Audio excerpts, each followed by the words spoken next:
आज आप लोगों को टेंस के बारे में बताऊंगा। टेंस को हिंदी में काल कहते हैं।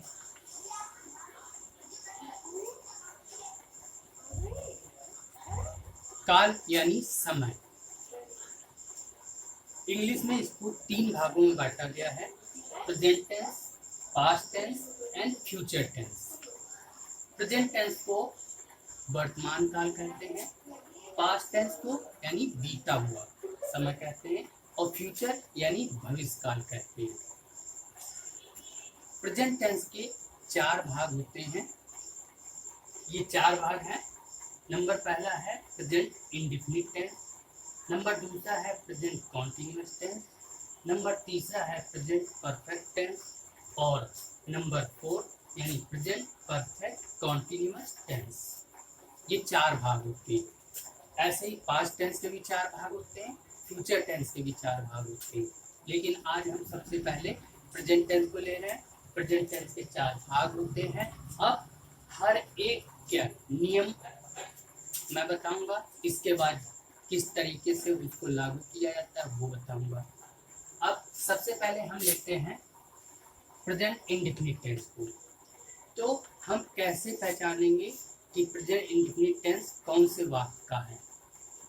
अब जैसे मैं एग्जांपल के तौर पे लिख रहा हूं,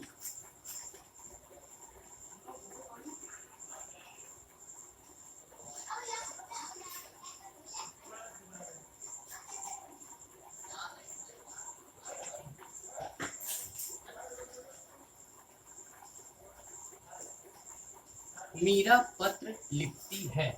अब इस टेंस में हम कैसे जानेंगे कि ये किस टेंस का है। तो इसमें मीरा पत्र लिखती है, इसमें लास्ट में देखिए ती है आया है। कहने का मतलब है प्रेजेंट इंडेफिनिट में पहचान ये होती है वाक्यों में, जिन वाक्यों के अंत में ता है, ती है, ते है, ये सब वर्ड आते हैं तो वो प्रेजेंट इंडेफिनिट टेंस कहलाते हैं। अब जैसे मेरा पहला सेंटेंस है मीरा पत्र लिखती है। अब इसको बनाने का क्या ढंग होता है। बनाने का ढंग होता है, अगर मेरा ये सब्जेक्ट एक वचन है तो एक वचन कर्ता के साथ हम यस या ईएस लगाते हैं। और इसके बाद जैसे मैं करके दिखाता हूं,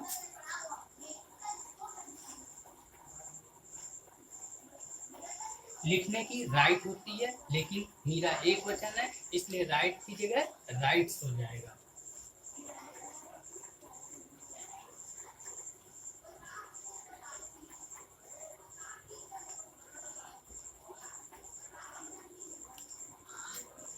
मीरा पत्र लिखती है, मीरा राइट्स ए लेटर।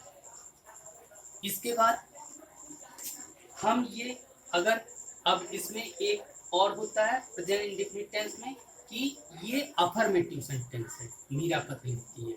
लेकिन अगर हम इसी का निगेटिव कर दें तो निगेटिव में क्या होगा, मीरा पत्र नहीं लिखती है। अगर ये सेंटेंस मेरा होता है यानी ये निगेटिव सेंटेंस कहलाएगा। निगेटिव सेंटेंस को नकारात्मक वाक्य कहते हैं। अब इसमें निगेटिव सेंटेंस में एक नियम ये भी है कि जब हम एक वचन मेरा है तो हम नॉट जो है डू या डज, इसकी हेल्पिंग वर्ब है। एक वचन में हम डज का प्रयोग करते हैं और बहुवचन में डू का प्रयोग करते हैं। तो ये डू और डज इसके हेल्पिंग वर्ब है यानी सहायक क्रिया, उसी के साथ हम निगेटिव बनाते हैं। जैसे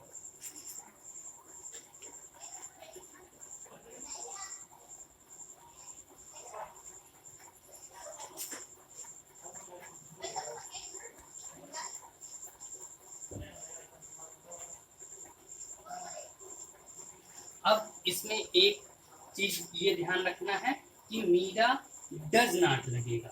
अब डज यहाँ पे इसलिए आया है क्योंकि मेरा जो ये सब्जेक्ट है ये एक वचन है, एक वचन में मैंने बताया था डज लगता है, इसलिए डज और फिर नॉट आएगा यानी वर्ब के बाद नॉट लगाया जाता है। और जब निगेटिव सेंटेंस होता है तो यहाँ जो राइट्स था वो ओनली राइट बन जाएगा, राइट ए लेटर। इस तरीके से आज मैंने आपको प्रेजेंट इंडेफिनिट में अफर्मेटिव सेंटेंस समझाया है और उसका निगेटिव सेंटेंस समझाया है। अब इसके बाद मैं एक्सरसाइज के द्वारा आपको अफर्मेटिव और निगेटिव इसकी हम और भी ज़्यादा एक्सरसाइज बताएंगे।